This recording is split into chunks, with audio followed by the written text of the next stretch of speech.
which was eventually made into the movie. I'm going to stop up to here and go into the Colonel Sabot killing. Gary Webb received the map that I'd given to Senator Hart through his security advisor and Senator Hart before the monkey business. There was a sabotage on that situation. But at any rate, the map had all the staging areas. It had the aircraft ID numbers. It had the routings. It had the coded names. And it had the people involved, which led into the Iran-Contra. The information started going out to the senator. In 1983, he wrote a letter to the effect, turned it over to the Senate Armed Service Committee. Quote, they refused to investigate it. Even when the weapons showed up in cartel hands, laid out all over the plazas that had been firefights in that region, this administration and the other administration refused to acknowledge that there was any problems going on with the Zeta getting U.S.-made weapons. Okay, so there's the Mexico deal. Then let's go over to the other side of the country. At that point in time, later, weapons began to show up in Jordan, in Turkey. Same MO, same operation, out of the direct commercial sales program. I started trying to vet this stuff to make sure that I wasn't making any mistakes about the dollar amount. Follow the money. Where is it going? Cutout companies. Did it go back into campaign contributions? I don't know. I started working on that, and then the wrath of God came down on me through anonymous deals, through character assassination. Tosh, you better shut up. You're getting way off base here. There's nothing to this. You're a conspiracy freak. Why do you want to take pop shots at Obama? He's a good man. I don't know what they're planning up there, but I do know that the incompetency is causing almost a damn conspiracy. It's making me wonder, are they really involved in this, creating diversions that takes us away from what's really going on? All right, now I start talking like a conspirator. All right, so I have to vet the information. In other words, I've told people, and I told them on your program, don't believe anything I tell you, don't believe anything you tell them. Get out and do it themselves, do their own legwork. All we can do, all you can do is point to people where to go to. I agree. Specifically, though, there's now been intelligence reports come out, and then finally the FBI denied it. They admitted it 2 days ago. So some of this is coming out. We saw the shooter up in Ottawa a few days ago. What I'm getting at here with you, I guess yesterday, what I'm getting, or 2 days ago, what I'm getting at here with you is... We have reports on that, too.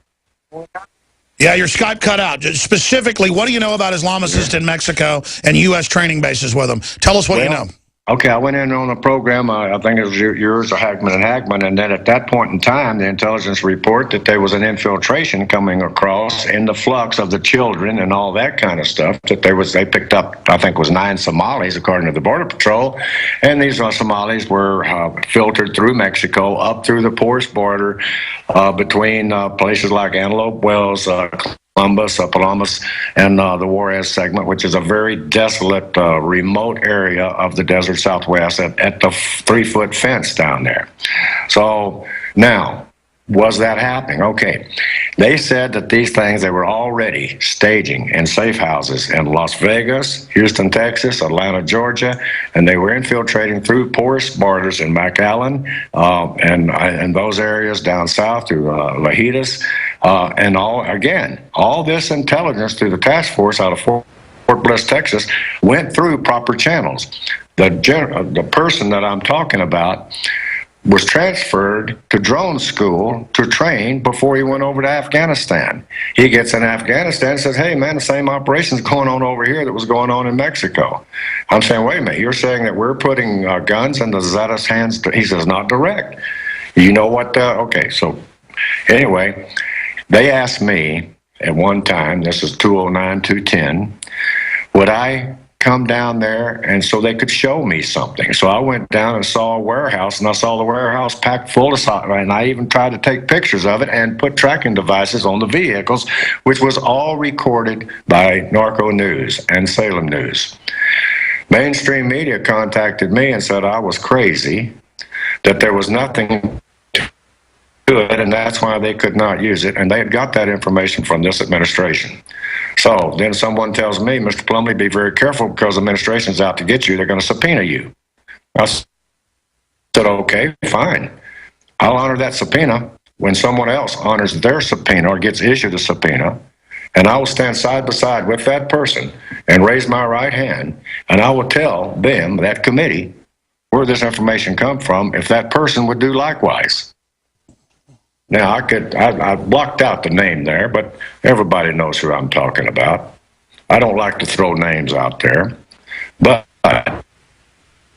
so far I haven't heard anything from the subpoena, but I did hear some other things that I'm upsetting some people because I'm going into methods and procedures, and here's the problem, their problem. I'm not a government agent. I'm not employed. I don't take the U.S. government Treasury's money. This information is coming to me. There are people that are dedicated to saving this Constitution, and they're seeing it gradually through a process of evolution being eroded.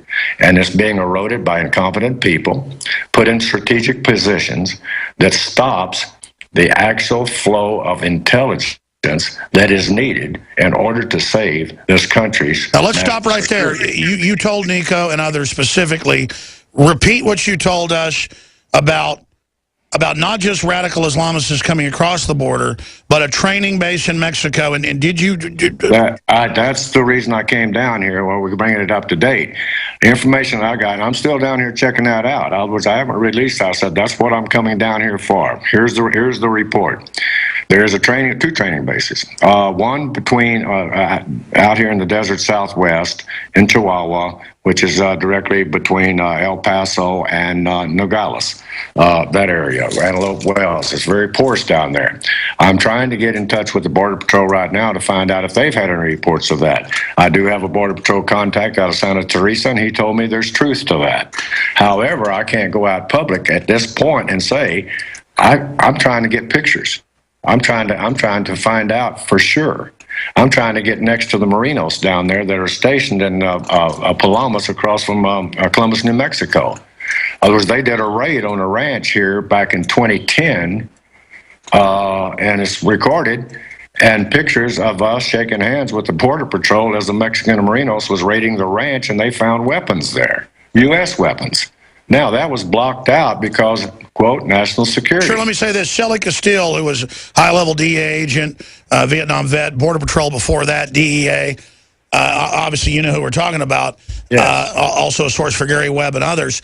Right. They set him up for just selling a few shotguns and stuff when he got divorced to raise money and put him in prison for a while. He said on my show in 2003, in studio, there's video of it on YouTube, that they were going to arm secret armies called Zetas down by the King Ranch, and that he'd been asked to go train these secret armies. They were going to claim that it was an infiltration and that the Mexican army that was trained in the U.S. had turned against the Mexican government and formed the Zetas, but it wasn't true. When he said that, they came after him.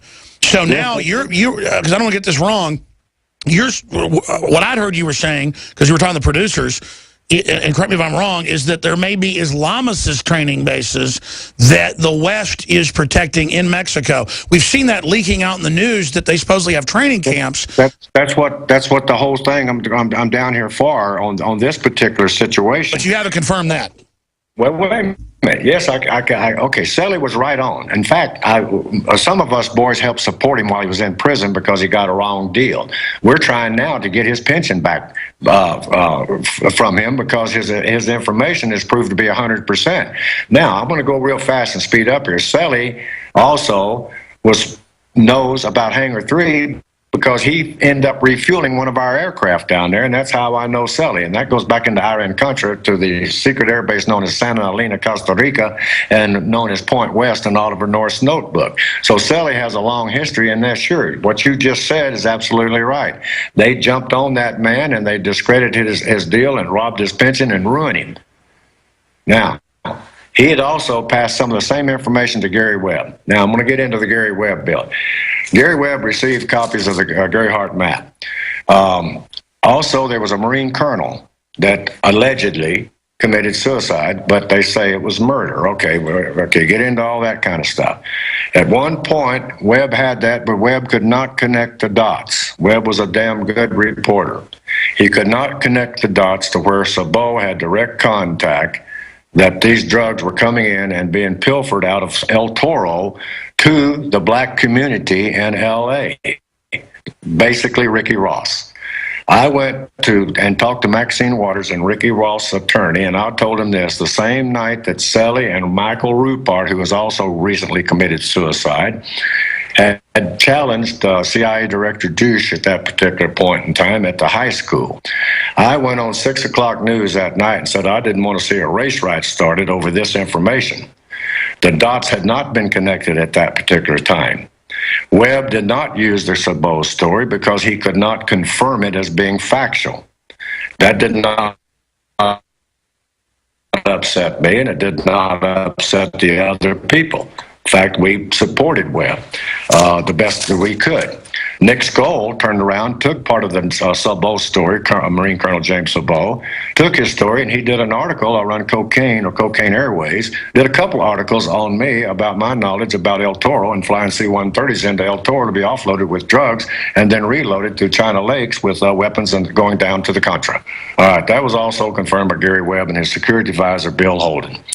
That's all record now. That's all, okay, that goes to the Kerry Committee. This was all testimony of the Kerry Committee, and they classified my testimony and also classified what Selly had told them, their investigators. He did not go in front of committee because he was DEA.